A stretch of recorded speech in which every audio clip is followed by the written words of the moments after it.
Today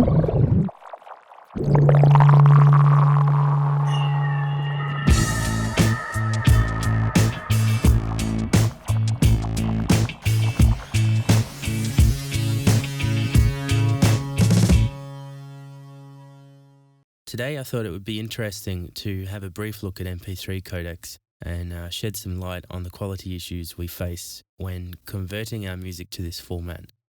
MP3s, love them or hate them, are the industry standard. To the audiophile, they are akin to a fine dining experience diluted down to a cheap and tasteless fast food imitation. To the average listener, they sound just fine. And let's face it, they do. That is until you perform a listening test that I'll take you through to reveal what's going on underneath the hood. All examples in this video have been level matched so that fair comparisons can be made. The MP3, or MPEG-2 Audio Layer 3, as it is originally named, is a form of lossy data compression designed by the Moving Pictures Group, MPEG in other words, and derives its petite size from the way it deals with data. Based on psychoacoustic research that dates back as far as the 1970s, MP3s benefit from this research by being able to select chunks of audio that are essential to the listening experience, and the codec achieves this through aggressive dynamic compression of those frequencies it feels are not essential to the overall sound. Typically, the high end is what suffers the greatest, as most adults can only hear as high as 16 kHz, and because of this, the codec tends to selectively remove high end at any one point in time as it sees fit. In the case of poorer MP3 encoders such as freeware, the selections made by the codec can be hit and miss, resulting in a poor representation of the original audio. The better the encoder quality, the smarter the decisions it will make. How it makes these clever and lightning-fast decisions is based on what we know about psychoacoustic phenomena. For example, the masking effects of a louder sound over a quieter one can be dealt with by the codec removing the sounds that we won't notice when a louder one comes along, like, say, a snare drum hit.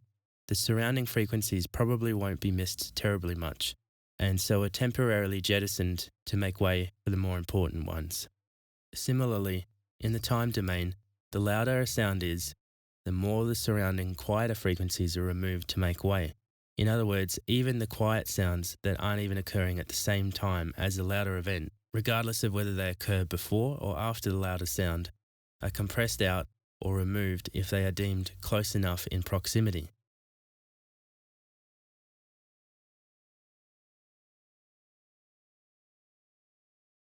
I noticed very little quality difference in the MP3s from 320 kilobits per second down to 192 kilobits per second when compared to the lossless WAV file. As we go further down the scale, however, a gradual loss of top is just barely noticeable to the discerning ear. It is not until we reach into the 80 to 112 kilobits per second territory that artifacts and high-frequency content loss are really noticeable.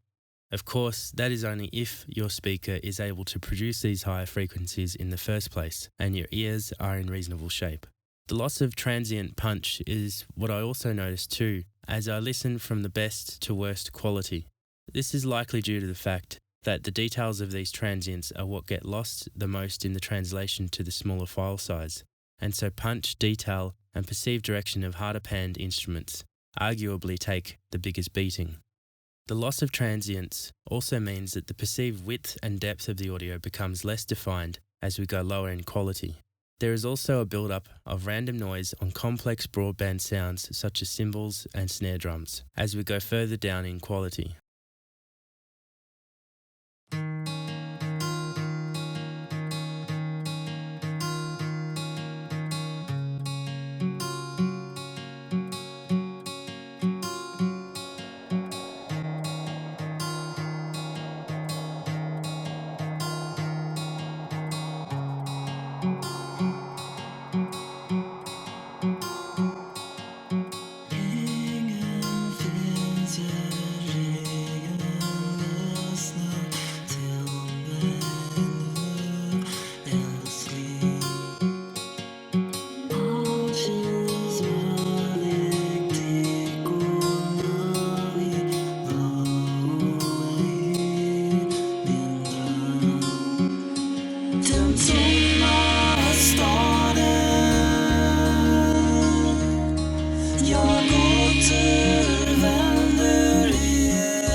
Still can't hear the differences?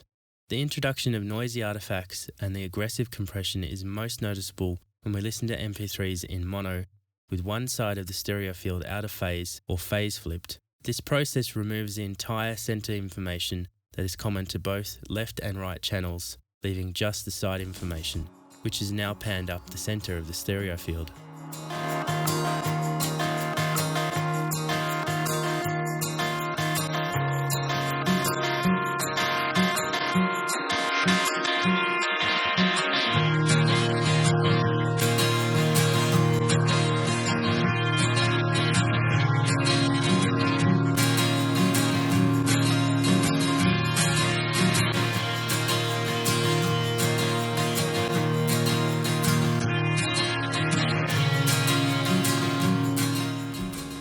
Now, even your average listener could tell the difference between the lossless wave format and all the grades of Lossy MP3 versions. Artifacts in the highest 320 kilobits per second are quite noticeable if you focus on the top end. Listen to the swirly sizzle distortion that has now made its way into the audio. As we work our way down, well, the sound quality speaks for itself.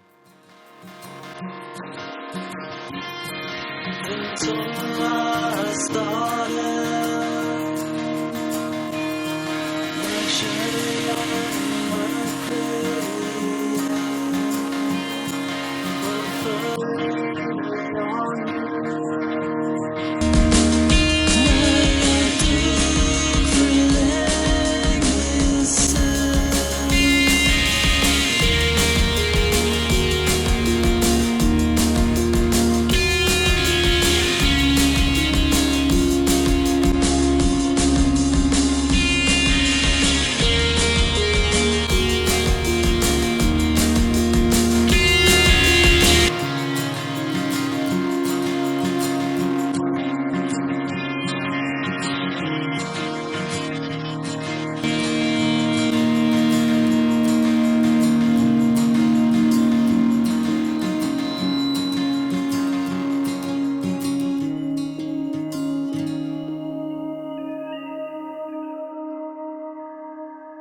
So there you have it. It's worth taking that extra step to check your conversions in mono with the phase flipped on either the left or right channels to determine whether your mix has gained too many artifacts and/or has lost too much of the original character.